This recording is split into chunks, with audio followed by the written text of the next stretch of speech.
Thanks for joining us on Sports Jam for the week of September 23rd. I'm Jay Wilcox. I'm John Jacobson. Plenty of prep highlights today. Later we'll meet a prep soccer player playing club soccer this fall, and we'll talk football with the Osseo Orioles. And we'll get started with cross country in one of the state's largest meets of the season. The aptly named Milaca Mega Meet had 18 different races for junior high and high school runners. A beautiful afternoon for the Mega Meet. The Class 4A boys from the largest schools take off on the 5,000-meter course at Stones Throw Golf Course. And the winner is Keegan Hurley of Perham, a top small school team that opted up to compete with the big boys. Joe Louiselle of Totino Grace runs a strong race to place 4th for the Eagles. He's just ahead of Maple Grove's Mitchell Dickerson, who leads a pack of 3 runners to take 5th place. Sean Heaton of Maple Grove, Ben Kaufman of Armstrong, and Mitch Kramer of Osseo are 36th, 37th, and 38th. On to the girls' 4A race, where Jenna Trudson of Bemidji races to the win. Jenna's time is 14 minutes flat.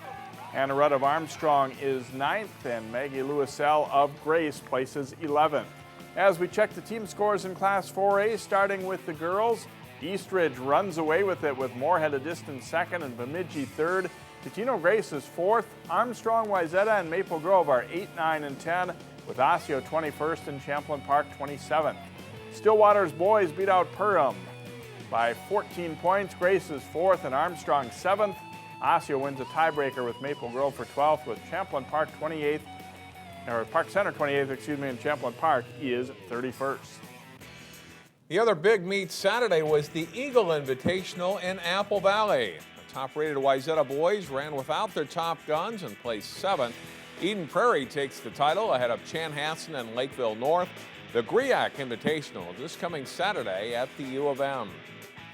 Now to football, where Osseo is off to a strong start. The Orioles hosted a winless Armstrong team in Week 4. Osseo looking to get to 3-1 as they play host to the Falcons. Osseo strikes early as Matt Medke throws the fade to Josh Goldschmidt for the touchdown just over 4 minutes into the game.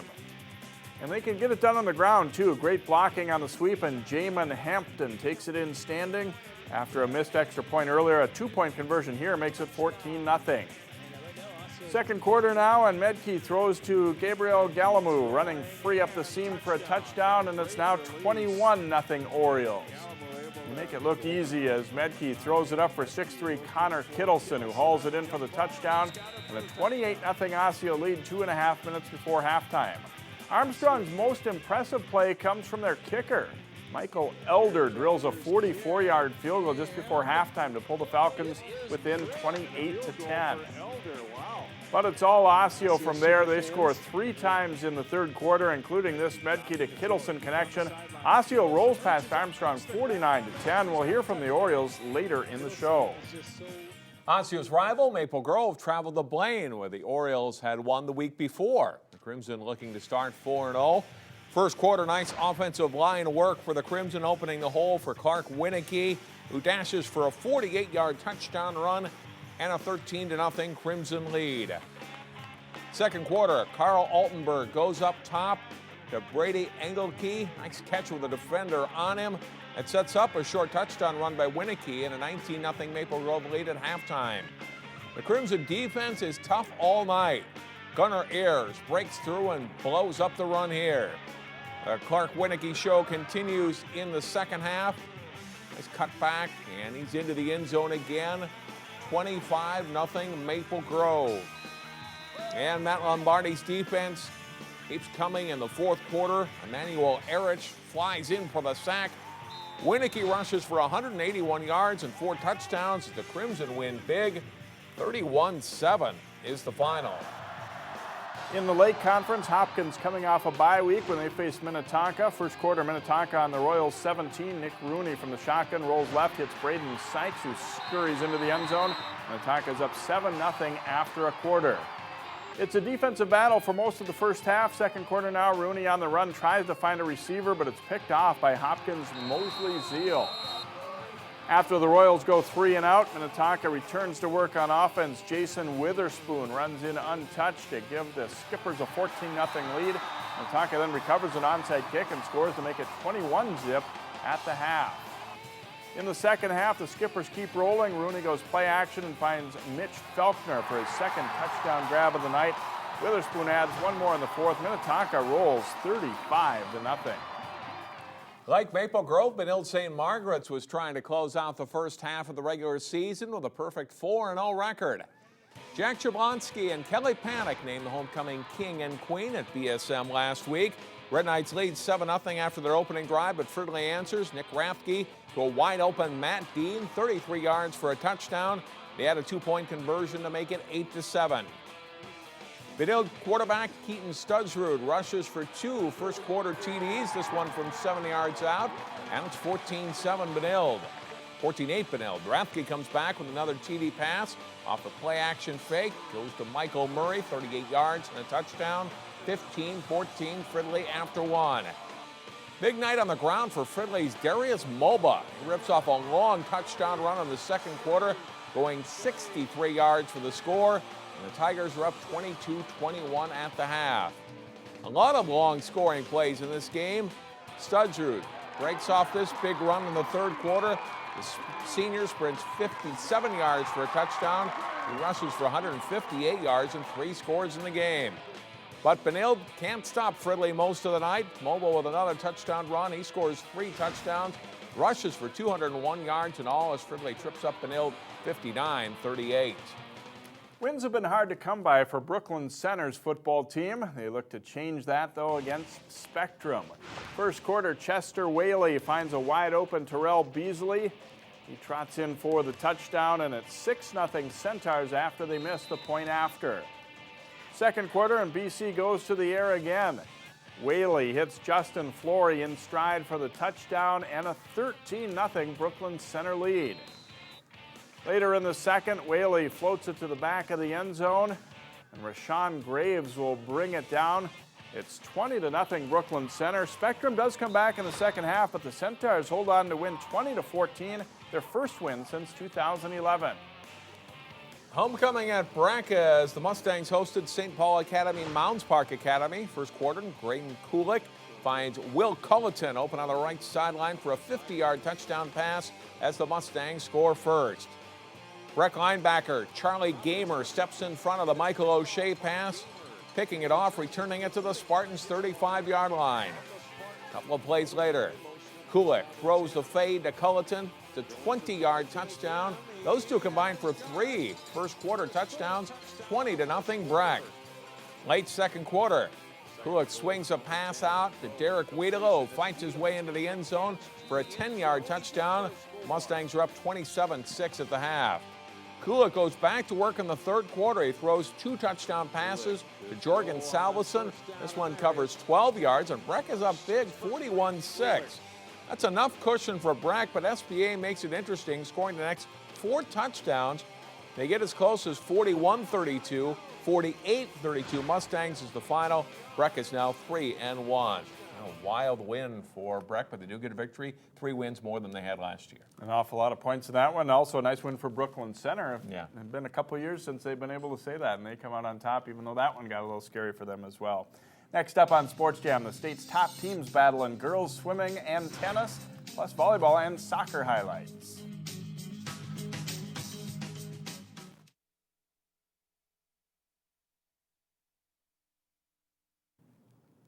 Welcome back to Sports Jam. The Lake Conference is strong in every sport, and girls swimming and diving is no exception. The conference had the top 3 team finishers and 4 of the top 6 at the state class AA meet last fall. The top-ranked Minnetonka Skippers visiting number 3 Wayzata at Lifetime Fitness in Plymouth. In the 200 medley relay, Wayzata anchor Anna Petty just edges out the Minnetonka swimmer to win by 0.15 of a second. In the 200 freestyle, Minnetonka's Isabel Weyer cruises to the win with Wayzata's Haley Rugemer second and Carly Quast third as the Trojans' depth starts to pay off. It's another win for the Skippers in the 200 IM. Anna Justinak takes first with Wayzata's Tiffany Wynn placing second. In the 50 free, Sophie Levy of Tonka just touches home first. Petty of Wayzata has to settle for second by 0.03 of a second. Wayzata takes the top 3 spots in diving. This is Tessa Anderson, who scores a 7.5 from all 3 judges for this dive and 237.75 to finish right behind teammate Val Woolman. That helps carry the Trojans to a win as they knock off #1 Minnetonka despite competing without a top swimmer, Madison Price.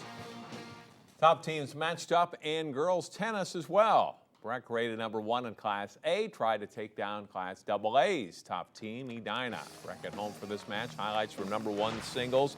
Caitlin Merzbacher in the far court for Edina plays a nice drop shot on Breck's Patty Zhao for a point. Later in the match, it's Zhao serving, and she'll follow with a nice backhand winner. However, Merzbacher goes on to win the match for Edina. At second singles, it's Sunny Tang of Breck in the near court against Sophia Reddy. Tang connects with a strong cross-court backhand winner for a point, but Reddy takes the match for the Hornets. Strong play of third singles from Edina's Kelly Rieger facing Breck's Evie McKenzie. Rieger controls play at the net, wins the point, and she wins in straight sets. In first doubles play, it's Grace Zumwinkle and Kendall Kozakowski of Breck playing Maddie Boyer and Katie Engelking. Zumwinkle and Kozakowski win the point. Boyer and Engelking, however, win the match. Edina takes all 17 points to sweep the Mustangs. And congratulations to Wayzata's girls tennis team. The Trojans won the championship at the tough Edina Invitational, beating Minnetonka 5-2 in the final. Wayzata beat Blake 4-3 in the quarterfinals, and Edina 4-3 in the semifinals. Benilde St. Margaret's and Tutina Grace have each won state championships in boys soccer in the past 10 years. Both have had their share of losses early this season. Highlights from their match at Benilde. Benilde in white, Eddie McHugh trying to control the ball. Watch for Aiden O'Driscoll coming into the picture and blasting a shot into the Eagles' net. It's 1-0 Red Knights. Still 1-0 in the second half and a good scoring chance for Grace's Nick Kandeski, but Andrew Birkeland deflects the ball on top of the net. Red Knights extend their lead here. The ball will come to Bright Wagateer, and he scores to make it 2-0. Nice touch pass from Jason Sylvester to freshman Luke Horton, who taps it in, and it's 3-0 Benilde. The Red Knights add one more on Sam Smogard's shot as Benilde St. Margaret scores a 4-0 win over Pino Grace. It's the Red Knights' third straight victory. Breck's boys soccer team had the #1 ranking in Class A coming into their home game against St. Paul Academy. Early in the first half, the free kick for Breck bounces around in front of the goal. Alexander Hasselbring is there to bury it, and it's a 1-0 lead. The Mustangs' starting goalie is injured, so junior Nick Van Oppen gets the start. He makes a nice stop on this one to keep SPA off the board. Second half, a perfect cross by Jake Levy, and Andrew Stumpfig redirects it in for a 2-0 Breck lead. The Mustangs add a goal on the penalty kick and win 3-0. However, they lost to rival Blake on Friday. After a tough 2012 season, the Osseo boys soccer team is having a much better time of it this fall. They faced Elk River's Zimmerman last week. Late in the first half, Patrick Pay breaks away from the Elk River defender and he scores. That makes it 1-0 Osseo. Second half, the Elks draw even. Ryan Stefano's long free kick is headed in by Storm Heyer. A nice goal by Heyer. That makes it 1-1. With less than a minute left in regulation, a defensive miscue by Osseo allows Heyer to get a foot on the ball, and he scores again to give the Elks a 2-1 lead. Less than 10 seconds in the game, Pay gets a decent chance for Osseo, but it is blocked. Elk River wins 2-1. Osseo also lost to Hopkins on Saturday. Osseo's volleyball team is undefeated and ranked in the top 10 in Class 3A. Tied for first place in the Northwest Suburban Conference, the Orioles look to hold that spot as they hosted 8-1 rival Maple Grove. First set, Megan Picaris sets the ball to her younger sister Hannah for the kill, and a 13-9 Orioles lead. But Maple Grove scores the next 4 points to tie it, including this one on the kill by Laura Brixius. Nice dig by Osseo's Jaslyn Tanyelu helps get the point. Hannah Picaris the kill, and the Orioles close strong in the first set to win it 25-18. Coach Sean Hoggan's team looking to even it up in the second set. Lauren Bright with the attack from the middle gets the Crimson point. The Orioles, though, go on a big run. Jackie Jones from the 3-meter line attacks and notches a kill. Put Osseo up 14-5. They win 25-11. Shia Sanders had a good match for Osseo. She puts away the back set from Megan Pekarik here for a point in the third set. Christina Bowles serves up an ace later as Osseo remains unbeaten with a 3-game sweep of Maple Grove. Totino Grace looks like a strong contender in the final season of North Suburban Conference Volleyball. Cooper's Hawks played at Totino Grace. Grace in the blue uniforms off the Cooper serve. A nice back set by Emma Schultz to Olivia Cruiser for the kill. And a 13-7 lead in the first game. Cooper scrambles to keep the ball alive, but it's the Eagles' Erin Opat getting the kill for a 23-11 lead. Grace takes the first game 25-13. In game two, Cooper's down big, but they battle back. Grace looks to attack in the middle. Josephine Lindgren is there for the block and pulls the Hawks within 15-9. Hope Schiller digs one up, and Schultz sets to Schiller for the cross-court shot. Totino Grace goes on to win game two, 25-12. Cooper starts fast in game three. They do a nice job pulling the ball off the net, keeping it alive. Anna Hendricks gets the block in the middle, and it's a 5-1 Hawks lead. But Totino Grace is too tough in this game. Schultz sets up Schiller for the kill. The Eagles beat Cooper in 3 straight.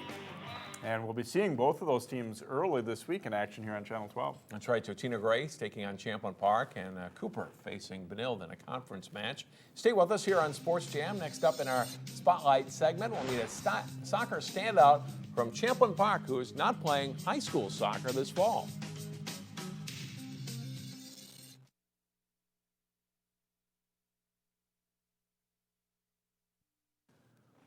Minnesota State High School League rules do not allow student athletes to play for 2 teams in the same season. That forces some kids to make a tough decision. In soccer, that choice is between playing high school or for so-called elite club teams. On this week's Sports Jam Spotlight, Jason Melillo profiles a young man who had to make that choice. Sidney McLain scored 16 goals for Champlin Park last season, leading the Rebels to a section championship. It was very exciting because every game was really close, and I think by winning like every one of those games, we came closer as a team. Like we became a better team. But the Champlin Park High School senior won't be leading the Rebels back to state this fall. He can't. McLain is foregoing his last season of high school soccer to play for Minnesota Thunder Academy, an elite club team. McLain debated his decision for a long time, talking to teammates and coaches for guidance. It was a really difficult choice, but I picked to play with MTA because it was a better opportunity for me to, like see colleges and like get colleges to come watch me play at a high level. Elite club teams like MTA are controversial. Supporters say the coaching and competition that club teams offer can't be found at the high school level. But how is high school soccer affected when some of the best players don't suit up for their schools? The minuses are, we're losing the top 50 to 60 high school soccer players in the state on the boys' side and now on the girls' side as well. So to see that top talent not playing every Tuesday, Thursday, Saturday is tough. But there's also pluses to that. It opens up other opportunities for other players. I think it affects it in a way that I think it makes everything a little bit more neutral. It makes it more competitive, if that's the word. It makes high school soccer I think so, because now you don't have the quote-unquote stars, so now it's a team effort. And I think with everything else there's going to be other guys that rise to the occasion as well. So there are going to be some new stars in the high school game. McLain admits he does miss high school soccer. The camaraderie, playing with his friends, representing his school, are things his club team can't offer. I really miss that a lot because, everybody gather up to come and watch a soccer game at school, and it's just fun to be in that environment. But ultimately, McLain is at peace with his decision. He's content being a student at Champlin Park and confident that playing soccer for MTA will raise his game to the highest level possible. Jason Melillo, 12 Sports. Sidney McLain is hoping to start hearing from colleges soon. His ultimate goal is to get a scholarship to play collegiate soccer. Jay talks football with the Osseo Orioles when we return.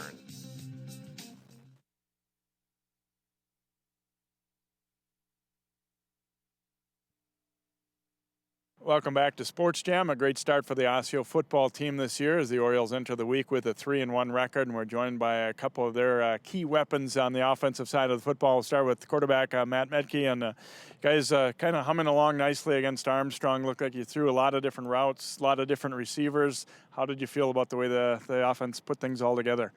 It all worked out pretty good. Everyone was playing good. Our line was doing great. We had a great running game. Our receivers getting a lot of separation, making my job easy, so it's going good. Yeah, you guys, I think that's been a key, is that you've been able to run the football pretty effectively also. And, you know, as a quarterback, maybe it'd be fun to throw pretty much every play, but to be able to have that, especially with Jamin Hampton running the ball, how important is it in terms of running your offense? Well, it just keeps the defense. They have to guard both things. They can't overload on one thing. So if they do overload, put their safeties back deep, we're just going to run it on them. If they play the run, we'll pass it on. It's nice having a balanced offense like that. You guys don't have a huge offensive line, but it seems to be a pretty effective one. Do you like the way that they've been playing this year too? We have a lot of really good athletes on the offensive line. You're right, they're not your typical 250-pounders, but they do a good job up there. It's Osseo versus Andover this week, and how much excitement is going to be building for that game, and you know, as you guys face another real quality team like that? I think a lot of it will. I think we've built up a lot. It's our homecoming week too, so that's going to add to it. And then we know there are good teams coming over here on our field, so it should be a great game. All right, Matt, great job. Good luck against the Huskies. Thank you. And Connor Kittleson, a great weapon as a receiver, and you guys, you know, really throw the ball well. You got a couple different receivers that you can go to. How much fun is it to be a part of this offense where you know that there's a lot of different weapons? It's just a blast, like being able to do all this with this offense and hopefully go far in the season. It's just a great time and everything. You guys graduated some good, obviously a guy like Bridge Tuthler was a huge part of this program. Is it a good feeling, I don't want to say, you know, prove people wrong, but just to know that, okay, we can continue the success. It's not going to end after we lose a great player like that? Oh yeah, that was probably like the big thing on the year is what are we going to be able to do without him? And I'm very proud of our guys and how they've stepped up and everything. You guys are about a minute away from being undefeated. The Minnetonka game was a very close one. They ended up making a touchdown at the end, but overall, are you impressed with what you've seen from your team through these first four? I'm very impressed. We just had one bad drive at the end, and that was that game, and we moved on and took it to Blaine and then Armstrong. We hear a lot about Andover's offense, but you know, your offense matching up with them. Do you expect a high-scoring game? Do you expect a track meet type of game, or do you think that you know, it'll be a little bit different than that? I don't really know. Like our defense, I think they'll be able to stop them. I hope, but I honestly don't know.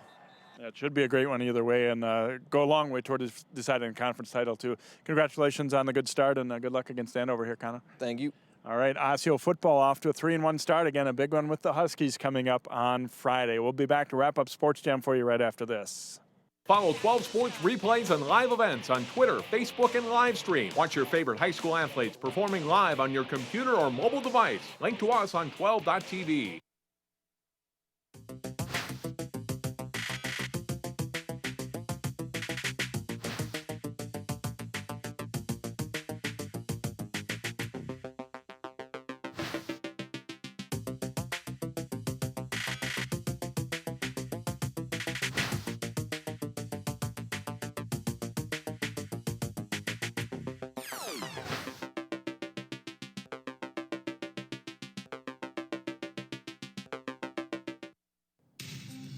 Our game of the week is a late conference football matchup as Wayzata pays a visit to Hopkins. The game is Friday night. Watch it live on the web or catch the replays on Channel 12 Saturday night at 7 and 10 p.m. or Sunday afternoon at 1. And that will do it for this week's show. Some great games coming up this week. We'll bring them all to you next time on Sports Jam.